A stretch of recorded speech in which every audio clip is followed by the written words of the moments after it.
Let me just give you a little expo on how to prevent tear during delivery.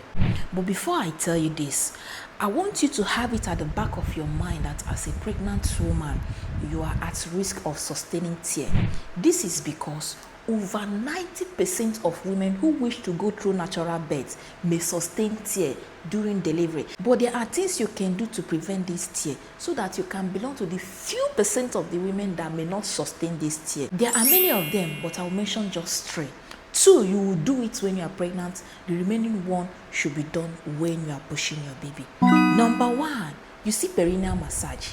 A lot of you are sleeping on this practice when you're pregnant.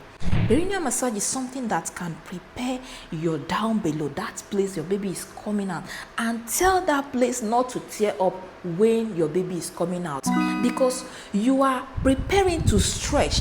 You know, one of the things that causes tear is when the muscles tear could not sustain or contain the pressure that is coming there. This is what will lead to the tear. But when you have already prepared that place and register in their mind that you need to stretch so that this baby will come out freely without causing tear, that is what perineal massage will do for you. Secondly, you see knacking. Knacking is another thing that can help you prevent tear in pregnancy. See, don't joke with it. Even if there is no other exercise or no other thing you feel like doing when you're pregnant, for the fact that you want to prevent tear, try to be regular in knacking. Meet with your partner. Regular knacking helps to prepare that area for stretching, which is something that can help prevent tear. Then thirdly, this one is done during labor.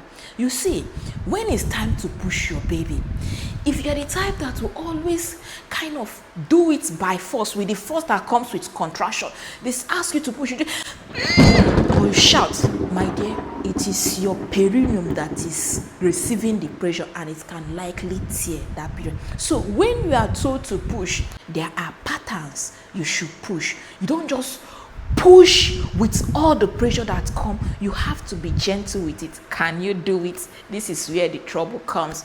But with the guide of your midwife, listening to the sound of your midwife, when they ask you to push, you push the way your midwife asks you to push. This is where an experienced midwife comes in. What I normally do is that during most of my class or any engagement with a pregnant woman, I always tell them how you can position yourself, the ways you can breathe while pushing.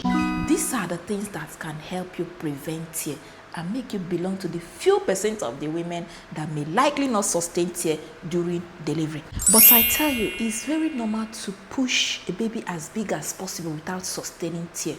But I'm not talking about those of you that will push 5 kg baby. Nobody's advising you to push a baby that's big. So help yourself. All right? Thank you.